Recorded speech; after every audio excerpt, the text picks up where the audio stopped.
დავათროთ პასკის სუნელები ალკოჰოლში.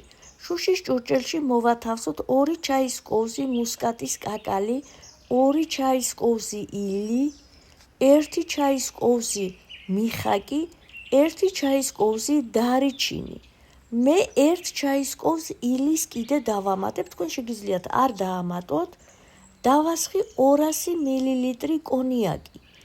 შეგიძლიათ გამოიყენოთ რომი ან ორნახადი არაყი, თუმცა რომში და კონიაკში დაყენებული ბევრად არომატულია. ამას დავახუროთ სახურავი და დავდგათ გრილ ადგილას. ყოველდღე შევანჯღრიოთ.